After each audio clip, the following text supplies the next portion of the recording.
देखें मेरी बात सुने, जब 60% वोट डल जाता है उसका मतलब ये होता है कि हम हिंदुस्तान के साथ रहना चाहते हैं। हाँ, उधर 10% वोट डलेगा तो उसका आइडिया ये होगा कि वो लोग पाकिस्तान के साथ आना चाहते हैं। 60% वोट का मतलब ये होता है कि वो हिंदुस्तान से खुश हैं, हिंदुस्तान के पार्लियामेंट को प्रॉपर वो ज्वाइन करेंगे, हिंदुस्तान के साथ उनके मामलात होंगे, हर चीज हिंदुस्तान के साथ होगी। ओबामा ने सवाल किया प्राइम मिनिस्टर नरेंद्र मोदी से कि आपके दाएं बाएं जैसे कि साथ चाइना है, रशिया है, तो दुनिया में इतनी बड़ी डेवलपमेंट हो रही है, क्या आपके ऊपर प्रेशर आता है, क्या आपको टेंशन आती है चीज की? तो प्राइम मिनिस्टर नरेंद्र मोदी खुद भी ये बात बता रहे थे। तो उन्होंने ओबामा को उस टाइम पे ये बात बताई कि मोदी किसी चीज का प्रेशर नहीं लेता, मोदी दबाव किसी चीज का नहीं लेता। G20 की मीटिंग कश्मीर में हुई कि नहीं हुई, आप बताइए मुझे। कार रेसिंग उधर हुई कि वर्ल्ड लेवल की कार रेसिंग उधर हुई कि नहीं हुई? मिस वर्ल्ड का जो है उधर शो कंपटीशन उधर हुआ कि नहीं हुआ? दुनिया के सबसे बड़े ब्रिज कश्मीर में बने के नहीं बने? दुनिया के श्रीनगर, मॉल ऑफ श्रीनगर, इतना बड़ा मॉल उधर बना के नहीं बना? KFC, मैकडोनल्ड, दुनिया के बड़े बड़े ब्रांड उधर आए के नहीं आए? तो भाई उन्होंने इस्लामिक कंट्रीज ने इन्वेस्टमेंट की है। तो आप क्या बात कर रहे हैं? देखें उधर UAE ने इन्वेस्टमेंट की, सऊदी अरेबिया ने इन्वेस्टमेंट की। $7 बिलियन लेने के लिए पाकिस्तान IMF के तरले कर रहा है। उधर से आपको याद होगा कि इधर से बांग्लादेश भी तरले कर रहा है उनके 5 बिलियन लेने के लिए। और उसके साथ ही एक मालदीव कंट्री है, मालदीव कंट्री से जब ये सवाल पूछा गया कि आप IMF के प्रोग्राम में शामिल होंगे, तो उन्होंने बड़ा प्यारा जवाब दिया। यार मुझे मजा आ गया उनका जवाब सुन के।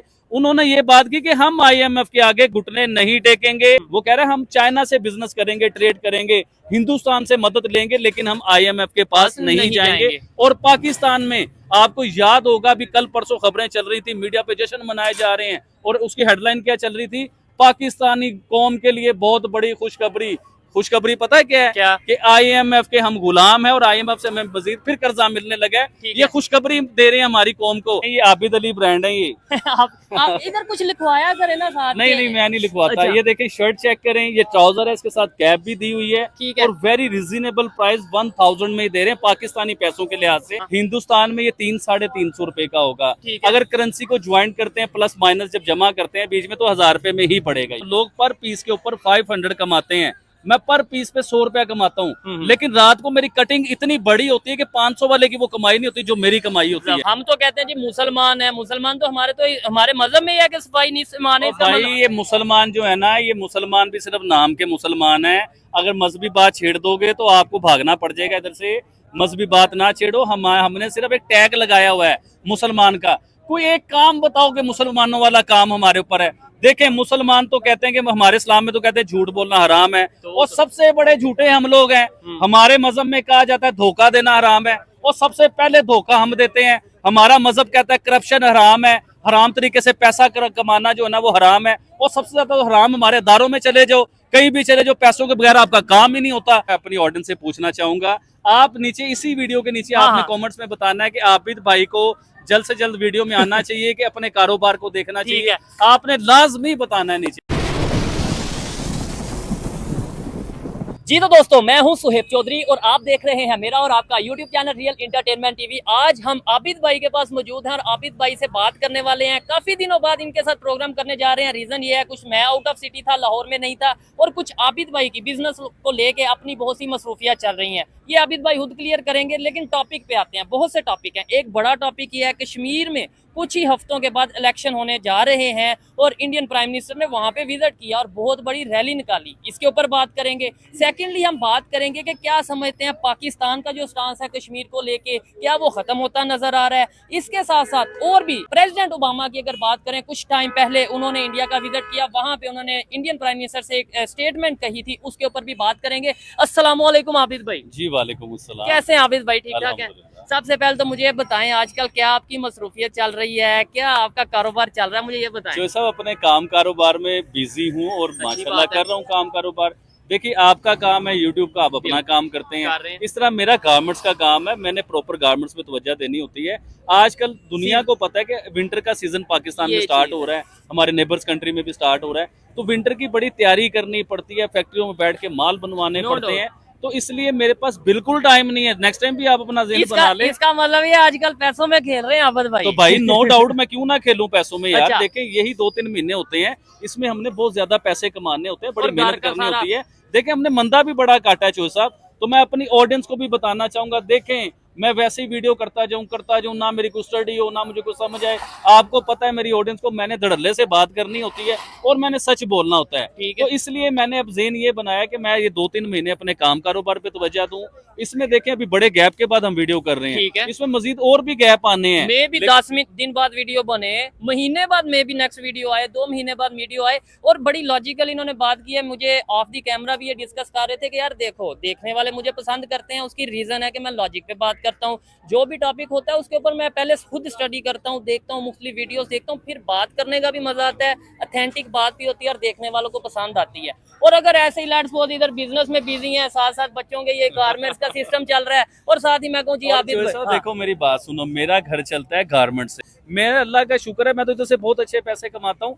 तो भाई जहाँ से मेरा घर चलना है, जहाँ से मेरे बच्चों ने पढ़ना पढ़ना है, मैंने उस पे तवज्जो देनी है, मेन तवज्जो। और अपनी ऑडियंस से प्यार है, अपनी तो कोई देर बाद नजर आ जाऊंगा, वो जब भी हमारे साथ प्यार करेंगे। अच्छा आप टॉपिक की तरफ आए। बिल्कुल, टॉपिक सबसे पहले तो मुझे बताएं, बड़ा टॉपिक है और आज मैं ये समझता हूँ आपसे वीडियो रिकॉर्ड करना जरूरी इसलिए था कि इंडियन प्राइम मिनिस्टर ने कश्मीर का विजिट किया है, रैली वहाँ पे निकाल ली और बड़ी कामयाब रैली हुई है जो खबरों में नजर आ रहा है। क्या कहना चाहेंगे, कश्मीर में कुछ ही टाइम बाद इलेक्शन होने वाले हैं इंडिया साइड कश्मीर में, तो क्या समझते हैं आप इसमें? सर रैली की बात आप बाद में करें, पहले ये बताएं कि प्राइम मिनिस्टर नरेंद्र मोदी को इंडिया साइड कश्मीर में क्या प्रोटोकॉल मिले हैं, क्या इज्जत मिली है। देखें पूरी जिंदगी हम लोगों ने ये सुना है कि इंडिया साइड के जो कश्मीर है वो हिंदुस्तान के पॉलिटिशियन को या हिंदुस्तानियों को पसंद नहीं करते। हमने सारी जिंदगी यही बात सुनी है, लेकिन प्राइम मिनिस्टर नरेंद्र मोदी ने सारा कुछ चेंज करके दिखाया है। अभी आप देखें जो देखिए मैं साहब बड़ी बात ये करना चाहूंगा कि कश्मीर के कुछ लोग, सबकी बात नहीं कर रहा, कश्मीर के कुछ लोग ऐसे थे जो कहते थे कि हम ना कश्मीर में इलेक्शन होने देंगे और ना इधर इलेक्शन होगा और ना कोई करके दिखा सकता है इलेक्शन। देखिए Hindustani government, prime minister Narendra Modi का नाम इसके बीच में सबसे पहला नाम आता है कि वो उधर इलेक्शन प्रॉपर करवा के दिखा भी रहे हैं, इलेक्शन की कैंपेन भी चल रही है, इलेक्शन होंगे भी। अच्छा इलेक्शन के बाद का मामला जो है वो किसी को आइडिया नहीं है। आपको मैं बड़ी चीज बताना जा रहा हूँ। देखें चोई साहब, इलेक्शन में वोट डलता है, अगर 60% या 50% वोट डल गया तो आपको इस चीज का आइडिया है कि अवाम किस तरफ जा रही है। कश्मीर की हैसियत तो हमारा पाकिस्तान का जो स्टांस है, एक सेकंड, कश्मीर की हैसियत चेंज होते हुए नजर आ रही है। पाकिस्तान के स्टैंड की आप बात कर रहे हैं, देखें मेरी बात सुने, जब 60% वोट डल जाता है उसका मतलब ये होता है कि हम हिंदुस्तान के साथ रहना चाहते हैं। हाँ उधर 10% वोट डलेगा तो उसका आइडिया ये होगा कि वो लोग पाकिस्तान के साथ आना चाहते हैं। 60% वोट का मतलब ये होता है कि वो हिंदुस्तान से खुश हैं, हिंदुस्तान के पार्लियामेंट को प्रॉपर वो ज्वाइन करेंगे, हिंदुस्तान के साथ उनके मामला होंगे, हर चीज हिंदुस्तान के साथ। ठीक है। अच्छा आबिद भाई, ये कैसे पॉसिबल होगा अगर लेट्स सपोज 60% वोट डलता है, तो ये कैसे पॉसिबल हो जाएगा उधर? क्या आपके ख्याल से क्या ऐसा लॉजिक, क्या सवाल करें, पॉसिबल कैसे होगा? मुझे ये बात बताइए, G20 की मीटिंग कश्मीर में हुई कि नहीं हुई? आप बताइए मुझे। कार रेसिंग उधर हुई कि वर्ल्ड लेवल की कार रेसिंग उधर हुई कि नहीं हुई? मिस वर्ल्ड का जो है उधर शो कंपटीशन उधर हुआ कि नहीं हुआ? दुनिया के सबसे बड़े ब्रिज कश्मीर में बने के नहीं बने? दुनिया के श्रीनगर, मॉल ऑफ श्रीनगर, इतना बड़ा मॉल उधर बना के नहीं बना? KFC, मैकडोनल्ड, दुनिया के बड़े बड़े ब्रांड उधर आए के नहीं आए? तो भाई उन्होंने इस्लामिक कंट्रीज ने इन्वेस्टमेंट की है। तो आप क्या बात कर रहे हैं? देखें उधर UAE ने इन्वेस्टमेंट की, सऊदी अरेबिया ने इन्वेस्टमेंट की, उधर बहुत सी कंट्री इन्वेस्टमेंट कर रहे हैं, दुनिया के बड़े ब्रिज बन रहे हैं, वो से स्विट्जरलैंड बना दी, हैसियत तो उन्होंने चेंज कर दी, कश्मीर का सारा निजाम चेंज कर दिया उन्होंने। और भाई वो आने वाले टाइमों में आप देखिएगा, मैंने पहले भी ये बात की थी कि हिंदुस्तान साइड का जो कश्मीर है वो स्विट्जरलैंड बनेगा, क्योंकि वो पूरी तैयारी में प्राइम मिनिस्टर नरेंद्र मोदी का पूरा ध्यान है उस तरफ। ठीक हो गया, चले मैं तो कहता हूँ वहाँ के लोगों को भी सब्सिडीज मिले, फैसिलिटीज मिले, डेवलपमेंट हो, लेकिन यहाँ के लोगों में भी डेवलपमेंट हो। लेकिन ये सब बातें मेरे ख्याल से हम तो यहाँ पे रोड पे खड़े होके अपनी ओपिनियन दे देते हैं, बात कर लेते हैं, लेकिन एक डिस्प्यूटेड एरिया जो इंटरनेशनल लेवल पे डिस्प्यूटेड शो करवाया हो या डिस्प्यूटेड एरिया हो, उसमें ये सब चीजें करना प्रेशर नहीं आपको लगता कि चाहे पाकिस्तान हो या इंडियन गवर्नमेंट हो, प्रेशर नहीं आता होगा कि भाई यार इधर तो कोई भी काम से पहले कोई ना कोई रोला शुरू हो जाता है? प्रेशर की बात के ऊपर ना एक बड़ी मजे की बात आ रही है। प्राइम मिनिस्टर नरेंद्र मोदी से आज से आपको बहुत साल पहले पता होगा कि प्राइम मिनिस्टर सदर ओबामा जो हैं वो हिंदुस्तान का दौरा किया था। प्राइम मिनिस्टर नरेंद्र मोदी बैठे हुए हैं, उधर सदर ओबामा बैठे हुए, पूरी दुनिया के कैमरे इनके ऊपर हैं, पूरी दुनिया का मीडिया इन्हें दिखा रहा है। तो उस टाइम ओबामा ने सवाल किया प्राइम मिनिस्टर नरेंद्र मोदी से कि आपके दाएं बाएं जैसे कि साथ चाइना है, रशिया है, तो दुनिया में इतनी बड़ी डेवलपमेंट हो रही है, क्या आपके ऊपर प्रेशर आता है, क्या आपको टेंशन आती है इस चीज की? तो प्राइम मिनिस्टर नरेंद्र मोदी खुद भी ये बात बता रहे थे, तो उन्होंने ओबामा को उस टाइम पे ये बात बताई कि मोदी किसी चीज का प्रेशर नहीं लेता, मोदी दबाव किसी चीज का नहीं लेता। तो ये बहुत बड़ी बातें हैं सर, इन्हें समझना भी बात रखते हैं। और ये एक लॉजिकल बात इस सेंस में है कि अगर दबाव होता, चाइना का खास तौर पे अगर दबाव होता, तो अभी 2 दिन पहले की खबर है। दबाव की बात से मुझे याद आया, देखिए पाकिस्तान पे दबाव होता है अमेरिका का, वो कहता है मैं आप पे पाबंदियां लगा दूंगा, आपने तेल लेके दिखाया, आपने ये करके दिखाया। देखिए उन्होंने न्यूक्लियर सबमरीन बना के दिखाई उन्होंने, दुनिया को पूरी को दिखा दिया। अगर पाकिस्तान न्यूक्लियर सबमरीन बनाने के बारे में सोचता भी ना, तो पाकिस्तान पे पाबंदियां लग जानी थी। तो मोदी इस टाइम जो है ना, वो प्रेशर नहीं ले रहा दुनिया का, भाई वो करके दिखा रहा है। वो कह रहा है मुझे कोई दबाव किसी सेक्शन, देखे ना वो तेल लेके दिखाता है रशिया से, कितने बड़े लेवल पे तेल लेके दिखाता है, ईरान के साथ मुआहदे करता है, ईरान के साथ तिजारत करता है, नहीं डरता। चाबहार पोर्ट बन रहा है, तिजारत भी करता है, नहीं डरता वो। अभी अफगानिस्तान से आप देख लें, छोटा सा मुल्क है, छोटी सी उनकी आबादी है अफगानिस्तान की, मेरे ख्याल से 3 करोड़ के करीब आबादी है, लेकिन उसके मुल्क में वसाइल कितने हैं। अब इंडिया उसके ऊपर वर्किंग कर रहा है। फिर उससे आप थोड़ा सा जाएं बांग्लादेश की तरफ, बांग्लादेश की जो एनर्जी के सारे मामलात हैं वो कौन कर रहा है। देखें अभी पाकिस्तानी मीडिया बड़ा इस चीज पे कह रहा है कि बांग्लादेश जो है वो हिंदुस्तान के साथ दुश्मनी हो गई, हिंदुस्तान के साथ उनकी नफरतें हो गई। देखिए मेरे भाई, बांग्लादेश से आज भी अडानी ग्रुप ने $8 मिलियन के करीब, $800 मिलियन के करीब अभी भी उन्होंने पैसे लेने हैं, और एनर्जी के सारे मामला उधर हो रहे हैं, ऑयल के पाइप भी उधर चल रहे हैं, सारे मामला हैं इंडिया के साथ, उनके साथ कोई मामला खत्म नहीं हुए, अभी भी उनकी मोहब्बत वैसे ही है। हाँ गवर्नमेंट चेंज हुई है, ज़हन चेंज हुए हैं, अभी नए मामला तो होंगे जब उन्हें समझ आएगा। अभी आप देखिए रिसेंटली जो नई खबर सुनने को आई है, पाकिस्तान IMF के तरले कर रहा है $7 मिलियन लेने के लिए, ऐसे ही है, $7 बिलियन के लिए $7 बिलियन लेने के लिए पाकिस्तान IMF के तरले कर रहा है। उधर से आपको याद होगा कि इधर से बांग्लादेश भी तरले कर रहा है उनके 5 बिलियन लेने के लिए। और उसके साथ ही एक मालदीव कंट्री है, मालदीव कंट्री से जब ये सवाल पूछा गया कि आप भी IMF के प्रोग्राम में शामिल होंगे, तो उन्होंने बड़ा प्यारा जवाब दिया। यार मुझे मजा आ गया उनका जवाब सुन के। उन्होंने ये बात की कि हम IMF के आगे घुटने नहीं टेकेंगे, हम उनके आगे नहीं झुकेंगे, हम उनसे कर्जे नहीं मांगेंगे। अगर हमें कर्जा लेना होगा तो हमारी जिनके साथ हमारी पॉलिसीज हैं, जो कंट्रीज जैसे चाइना हो गया, हाँ जी, जो हमारे पार्टनर हैं, चाइना हो गया, इंडिया, ये मालदीव कह रहा है भाई इतना सा मुल्क है, वो कह रहा है हम चाइना से बिजनेस करेंगे, ट्रेड करेंगे, हिंदुस्तान से मदद लेंगे, लेकिन हम IMF के पास नहीं जाएंगे। और पाकिस्तान में आपको याद होगा, अभी कल परसों खबरें चल रही थी, मीडिया पे जश्न मनाए जा रहे हैं, और उसकी हेडलाइन क्या चल रही थी, पाकिस्तानी कौम के लिए बहुत बड़ी खुशखबरी पता है क्या है? कि IMF के हम गुलाम हैं और IMF से हमें मजीद फिर कर्जा मिलने लगा है। ये खुशखबरी दे रहे हैं हमारी कौम को। और भाई हमारी कौम को खुशखबरी देते ना, तो ये खुशखबरी देते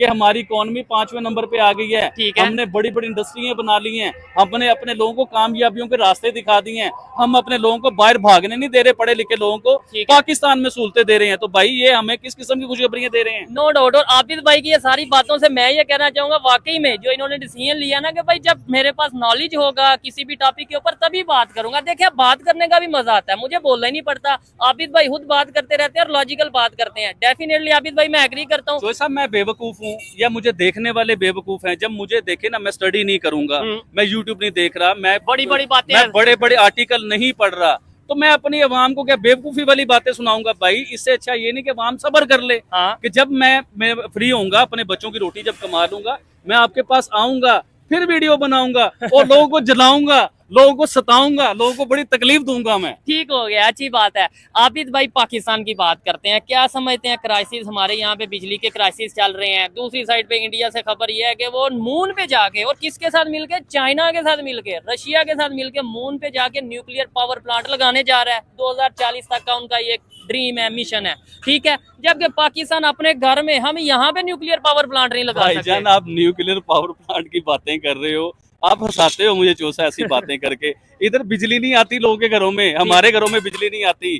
और भाई हम इधर डैम नहीं बना पाते, पाकिस्तान में डैम नहीं बना पाते हम लोग। हम इतने मजबूर लोग हैं, मजबूर हैं, पानी भी है, वसाइल भी हैं। क्या पाकिस्तान खूबसूरत नहीं है? क्या पाकिस्तान के पास वसाइल नहीं है? सब कुछ है हमारे पास, लेकिन हम मजबूर कौम है, हम बिके हुए कौम है। और सबसे बड़ी बात, आप तो चांद की बातें कर रहे हो ना, अभी पाकिस्तान में पाकिस्तान के प्राइम मिनिस्टर ने एक नया ऐलान किया कि हम इधर इलेक्ट्रिक जो है ना बाइक जो है वो आवाम को देंगे, इलेक्ट्रिक बाइक मिलेगी। बात तो अच्छी है, मुझे ये बताएं चोसा, पेट्रोल का रेट देख लें और बिजली का रेट देख लें, इलेक्ट्रिक बाइक ज्यादा महंगी पड़ेगी हमें, कभी इस चीज को भी समझिए। हाँ, उसका एक फायदा है, अच्छा, फायदे को भी जो सब ले, ठीक है। उसका फायदा ये देखें, पेट्रोल वाली जो गाड़ी या बाइक होती है ना, धुआं छोड़ती है, पोल्यूशन करती है, तो इलेक्ट्रिक बाइक जो है वो ऐसे मामला तो नहीं होते, फायदा होगा, शोर भी नो नहीं डाउट। करती, ये फायदा होगा। लेकिन मैं बात अभी पाकिस्तान जो है इलेक्ट्रिक मेड इन पाकिस्तान के नाम से इलेक्ट्रिक कार भी बना रहा है, और आप ये देखें कि दुनिया में पिछले 10-15 साल से ये कारें बन चुकी हैं और आ चुकी हुई हैं। पाकिस्तान 2024 के एंड पे ये बात कर रहा है कि हम इलेक्ट्रिक कार भी बना रहे हैं, उसे अनाउंस करेंगे। बहुत बड़ा मार्का मार रहे हैं, मार्का नहीं मार रहे हो, दुनिया से 20 साल पीछे हो। 20 साल पीछे हैं, लेकिन मैं फिर भी अप्रिशिएट करूंगा कि चलो यार कोई मसला नहीं, आज भी हमने ये डिसाइड कर लिया कि अगर हम इलेक्ट्रिक बाइक्स बनाने जा रहे हैं, इलेक्ट्रिक कार बनाने जा रहे हैं, अगर तो मेड इन पाकिस्तान है तो सलूट है पाकिस्तान की गवर्नमेंट को, इस बात पे हमें अप्रिशिएट करना कुछ चाहिए। दिन पहले ना अपने बिजनेस के सिलसिले में इस्लामाबाद गया हुआ था। जबरदस्त। जब इस्लामाबाद में मेरी एंट्री हुई ना, तो मुझे ऐसा लग ही नहीं रहा था कि मैं पाकिस्तान के बीच में हूँ। रियली वो दुनिया का ऐसा लगता है हम यूरोप के बीच में घूम रहे हैं। हमारा पाकिस्तान बहुत खूबसूरत है, हमारा इस्लामाबाद बहुत खूबसूरत है, हमारा लाहौर बहुत खूबसूरत है, ऐसा नहीं है। लेकिन नीयत हमारी बहुत गंदी है। वैसे पाकिस्तान खूबसूरत है, पाकिस्तान के शहर खूबसूरत हैं, लेकिन हमारी मैनेजमेंट इतनी को गंदी है, हमारे हुक्मरान इतने को बुरे हैं, इन्हें कभी इस मुल्क का ख्याल नहीं आता कि इस मुल्क को कैसे तरक्की करानी है। जो सब आज फिर वही बात करूंगा, क्या हमारा दिल नहीं करता कि हमारे बच्चे पढ़ें? क्या हमारा दिल नहीं करता कि हम लोग अच्छे हॉस्पिटलों पे काम करें? मैं हमेशा ये बात करूंगा। ठीक है, इसके ऊपर एक बात अभी खबर भी मेरे माइंड में आई है, एशियन डेवलपमेंट बैंक की तरफ से ये बात आई है, पैसों के लिए पाकिस्तान गया कि भाई हमें थोड़ी हेल्प की जाए, हमें बेल आउट पैकेज दिया जाए। तो उन्होंने, आपको पता है, देखने वाले ये कमेंट बॉक्स में बताएं जिन्हें इस खबर का पता हो, आबिद भाई, उन्होंने आगे से ये बोला है कि भाई कब तक पैसे मांगते रहोगे, मैं ये अपने अल्फाज में बोल रहा हूँ, कब तक पैसे मांगते रहोगे, अमदाद लेते रहोगे? भाई इंडिया से सीखो, मोदी का जो एजुकेशन विजन है वो पाकिस्तान में लेके आओ। ये एशियन डेवलपमेंट, मुझे मजा आ रहा है बात का, कब तक पैसे मांगते रहोगे, कब तक इमदाद मांगोगे? पहले अमेरिका ने बड़ी इमदाद की, अपने काम करवाए अमेरिका ने, आपको गद्दार आपको खरीद के, बस समझे सारी बातें कि आपको खरीद के डॉलर भी देते रहे। और अब आप बात कर रहे हो कब तक पैसे मांगोगे, कब तक ये काम करोगे? देखें चो साहब, मेन चीज ये है, जो उन्होंने भी कहा है वो बात मैं भी करूंगा कि आपको अपने नेबर से सीखना चाहिए। देखें, आप उनसे आईटी में कुछ ले सकते हैं, आप स्टडी में कुछ ले सकते हैं, आप एक्सपोर्ट में कुछ ले सकते हैं, आप गारमेंट्स में बहुत सी चीजों में आप हिंदुस्तान से कुछ ले सकते हैं। देखें, मैं तो चाहूंगा हिंदुस्तान से दोस्ती करें, मोहब्बत बढ़ाएं। अगर दुश्मनी करनी है तो दुश्मनी के मामला भी देख लें। भाईजान, मालदीव को देख लें, मालदीव ने हिंदुस्तान से दुश्मनी की, वो खसारे में आया, एंटी इंडियन बन गए वो सारे। एंटी इंडिया कैंपेन चली तो वो जो है ना वो खसारे में आ गए। एंटी इंडियन कैंपेन चली तो आज वो खसारे में आए हैं। और यार मालदीव को छोड़ो, आप श्रीलंका को देख लो, श्रीलंका ने एंटी इंडियन कैंपेन चलाई, आज उसके क्या हालात हुए हैं। उसे भी छोड़ो, आप आओ बिल्कुल नेबर पे, बांग्लादेश पे आ जाओ। एंटी इंडियन कैंपेन अगर चली है उधर, तो आज बांग्लादेश के हालात क्या आ रहे हैं कि वो भी IMF के आगे घुटने टेक रहा है, वो भी मांगने की तरफ आ गया। शेख हसीना वाजिद के दौर में वो IMF के प्रोग्राम में सिर्फ सोच रहे थे, घुस नहीं रहे थे। वो चाइना से मदद मांग रहे थे, हिंदुस्तान से मदद मांग रहे थे। इन चीजों को देखना। देखें चोई साहब, हमने पाकिस्तान को देखना है। हमारी मेन सबसे पहले जो चीज है ना, वो पाकिस्तान है। हमने पाकिस्तान के बारे में सोचना है कि पाकिस्तान को आगे कैसे बढ़ाना है, पाकिस्तान को आगे कैसे लेके जाना है। लेकिन हमारे हुक्मरान ना वो हमारे हमसायों से सीख रहे हैं, ना वो दुनिया को देख के सीख रहे हैं। देखें, वो कहते हैं कोई काम करना हो ना तो पहले मशवरा ले लेते हैं या किसी से सीख लेना चाहिए। तो हम सीख भी ना ले रहे किसी से कि हम सीख लें यार कि हिंदुस्तान कैसे तरक्की कर गया, दुनिया में कैसे वो 5वीं बड़ी इकोनॉमी बन गया। हिंदुस्तान को भी छोड़ देते हैं जी, उससे तो हमने कुछ नहीं सीखना, क्योंकि वो तो हमारा हरीफ है, वो हमारा दुश्मन है, उससे तो कुछ नहीं सीखना। ये एक पाकिस्तानी पॉइंट ऑफ व्यू से बात कर रहा हूँ। चाइना तो आयरन फ्रेंड है, हमारा बहुत अच्छा दोस्त है, उसी से सीख लें। कितनी तेजी से वो डेवलपमेंट की तरफ गया हमारे साथ, या हमारे से बल्कि कुछ टाइम बाद ही आजाद हुआ। आज उनकी इकॉनमी कहाँ है, हमारी इकॉनमी कहाँ है? आज उनका एजुकेशन, उनकी टेक्नोलॉजी, उनकी दुनिया में वर्थ क्या है, हमारी वर्थ क्या है? हम तो अपने से बाद बनने वाले कंट्री हैं। चाइना की अगर आप बात करते हैं, चाइना की बहुत बड़ी मार्केट है पाकिस्तान के बीच में। और वो चाहेगा ही नहीं कि पाकिस्तान से इतना को पैसा कमाता है, पाकिस्तान से इतना को पैसा कमाता है कि आप सोच नहीं सकते। उसे एक मुल्क ये मिला हुआ है बिजनेस के लिए, इस्तेमाल करने के लिए, अपनी मर्जी के फैसले करवाता है, अपनी मर्जी के काम करवाता है। वो इतना हमारा दोस्त होता है चाइना, तो चाइना इधर इंडस्ट्री लगा के देता हमें मुताज बना के रखा हुआ है उसने। वो सुई तक चाइना बना के देता है। हमारे पास खुद का क्या है? खुद का कुछ भी नहीं छोड़ा। हाँ, हमें कर्जे ही बनाया चाइना ने, चाइना के कर्जे हमने देने हैं। हमें इतना फंसा दिया उसने कर्जों, एक IMF ने कर्जों में फंसाया हुआ है, दूसरा अमेरिका ने कर्जों में फंसाया हुआ है, तीसरा चाइना ने कर्जों में फंसाया हुआ है। और ये लोग तो हमें सांस नहीं लेने दे रहे भाईजान। हमने अपनी कंट्री को कैसे ऊपर लेके जाना है?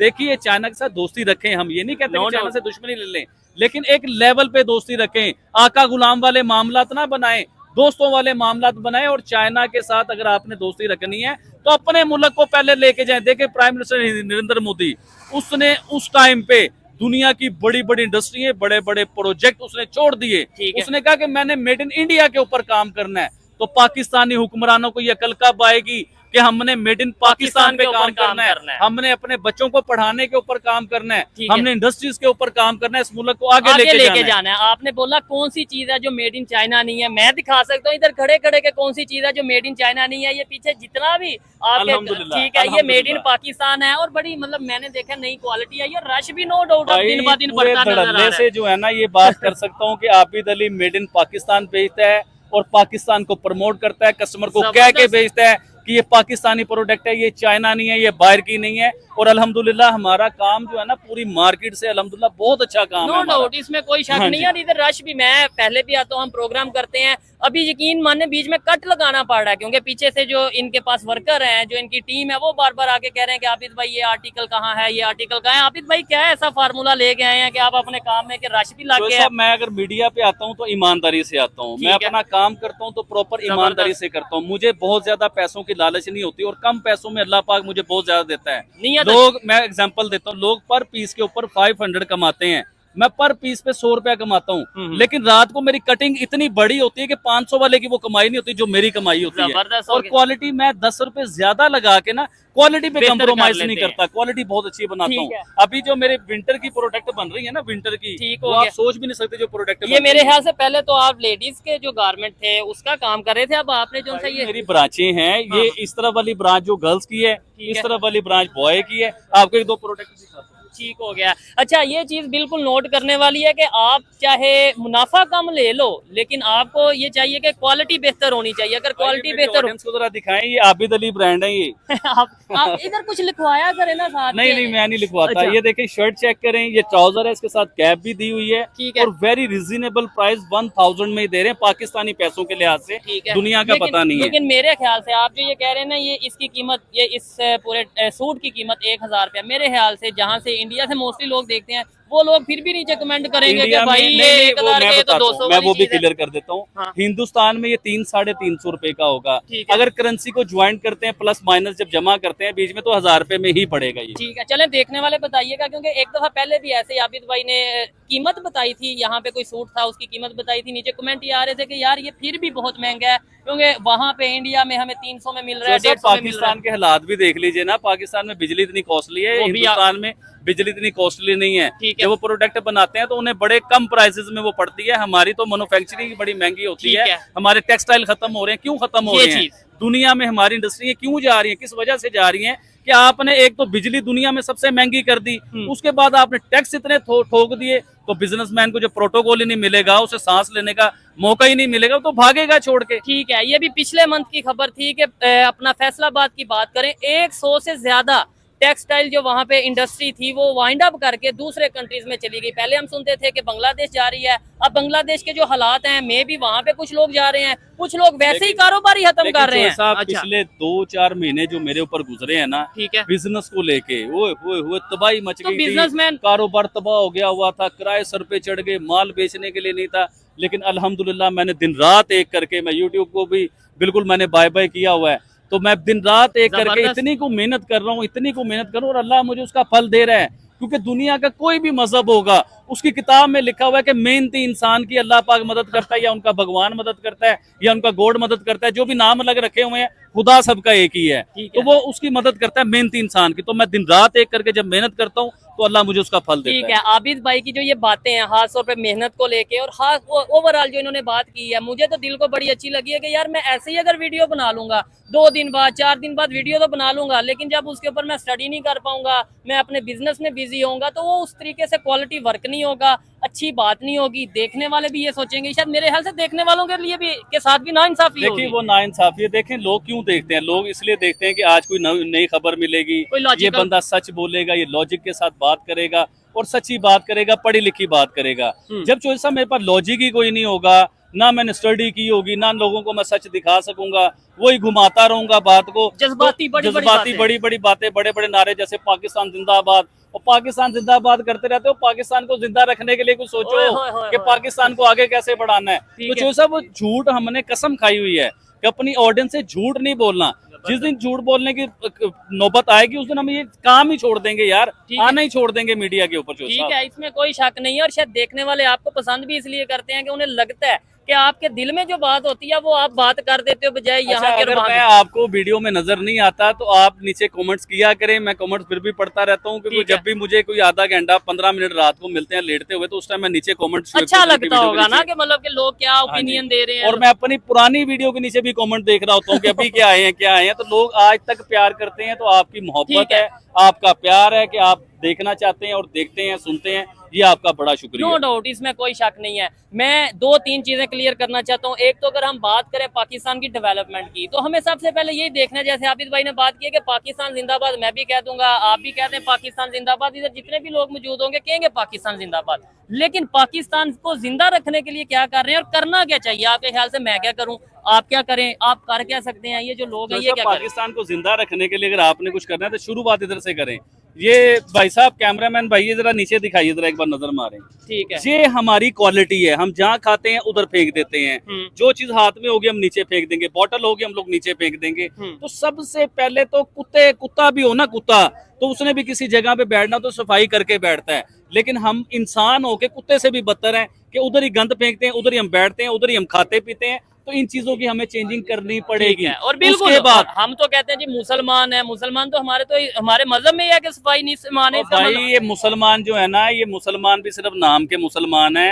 अगर मजहबी बात छेड़ दोगे तो आपको भागना पड़ जाएगा इधर से। मजहबी बात ना छेड़ो। हमने सिर्फ एक टैग लगाया हुआ है मुसलमान का। कोई एक काम बताओ कि मुसलमानों वाला काम हमारे ऊपर है।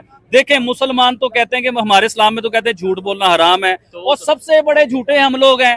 हमारे मजहब में कहा जाता है धोखा देना हराम है, और सबसे पहले धोखा हम देते हैं। हमारा मजहब कहता है करप्शन हराम है, हराम तरीके से पैसा कमाना जो है ना वो हराम है। और सबसे ज्यादा तो हराम हमारे दारों में चले जाओ, कहीं भी चले जाओ, पैसों के बगैर आपका काम ही नहीं होता। तो ये मुसलमान ना, हम सिर्फ नाम के नमाजें भी पढ़ते हैं, जुम्मा भी पढ़ेंगे, रोजे भी रखेंगे, सजदे भी करेंगे, और फौरी अभी मस्जिद से बाहर निकल के झूठ भी बोलेंगे, गरीबों के साथ नाइंसाफी भी करेंगे, गला भी काटेंगे लोगों का। अच्छा, वो हराम के पैसे ले जाके अपने बच्चों को बड़े फख्र से खिलाते हैं हम लोग। तो भाईजान, सबसे पहले हमें हलाल खाने वाला बनना चाहिए, ईमानदारी से सच्चे तरीके से पैसे कमाने वाला बनना चाहिए, गरीब का एहसास करना चाहिए। एक इंसान नजर आ रहा है कि यार ये गुर्बत में फंसा हुआ है, हम उस इंसान को और बोझ डाल देते हैं और उसके हलक से पैसे निकालना चाहते हैं। तो इन चीजों से हमें बाज आना पड़ेगा, हमें जालिम नहीं बनना, और ये नाम का मुसलमान नहीं बनना। अगर मुसलमान बनना है तो फिर मुसलमान बन के दिखाना है, और जब सच्चे मुसलमान बन जाओगे तो दुनिया कहेगी कि यार ये मुसलमान है। ठीक है, डेफिनेटली कोई भी मजहब है, मैं मजहब की जारी बात है, जैसे आबिद भाई ने बोला है कि बात करेंगे तो कहीं और चली जाएगी। लेकिन मैं ये कहना चाहूंगा, कोई भी मजहब हो, हम है तो सभी इंसान, हमें इंसानियत के तौर पे सच बोलने की जरूरत है, इंसानियत के तौर पे साथ वालों के साथ जो उनसे अच्छे तरीके से पेश आने की जरूरत है। अगर कोई मुश्किल में है तो उसकी मुश्किल खत्म करने की जरूरत है। मुझे आज आबिद भाई से बात करके बड़ा अच्छा लगा, काफी टाइम बाद प्रोग्राम किया, लेकिन जिस तरीके से इन्होंने विद लॉजिक बात की, बिल्कुल एक प्रॉपर वे में बात की। आप इसके ऊपर क्या अपनी ओपिनियन रखते हैं? और आबिद भाई को नेक्स्ट बहुत टाइम बाद वीडियो बनानी चाहिए, जल्द वीडियो बनानी चाहिए, जो भी आपकी एक ओपिनियन है आपने कमेंट बॉक्स में बताना है। मुझसे प्यार करती है, इन्हें पता है कि मैंने YouTube से पैसे नहीं लेने होते, मेरे बच्चों का सिलसिला इधर से चलता है, और मेरी ऑडियंस कभी भी मजबूर नहीं करेगी। ठीक है, वो भी इस चीज का इंतजार करेंगे कि मैं अपने काम कारोबार। चले, देखने वाले ये जरूर नीचे कमेंट, आप अपना एक क्वेश्चन मतलब बात रख दें कि भाई ऑडियंस को चाहिए कि ये कमेंट करेंगे। लेकिन मैं अपनी ऑडियंस से पूछना चाहूंगा, आप नीचे इसी वीडियो के नीचे आपने कमेंट्स में बताना है कि आबिद भाई को जल्द से जल्द वीडियो में आना चाहिए कि अपने कारोबार को देखना चाहिए। आपने लाजमी बताना है नीचे। ठीक है, जरूर बताइएगा, डेफिनेटली। मैं भी चाहता हूं कि आबिद भाई हर दूसरे दिन तीसरे दिन प्रोग्राम करें। लेकिन अगर मैं अपनी बात करूं तो देखना ये भी है कि ये आबिद भाई अकेले नहीं है, इनके साथ फैमिली है, और शायद कई फैमिलीज जुड़ी हों, जैसे इनके पास वर्कर हैं, ये सारे मामला हैं। तो टाइम देना पड़ता है और देना चाहिए भी बिजनेस को। ये थी आज की वीडियो। आपको वीडियो कैसी लगी, आबिद भाई की बातें कैसी लगी, कमेंट बॉक्स में जरूर बताइएगा। मिलते हैं नेक्स्ट वीडियो में, तब तक के लिए पीस आउट, अल्लाह हाफिज।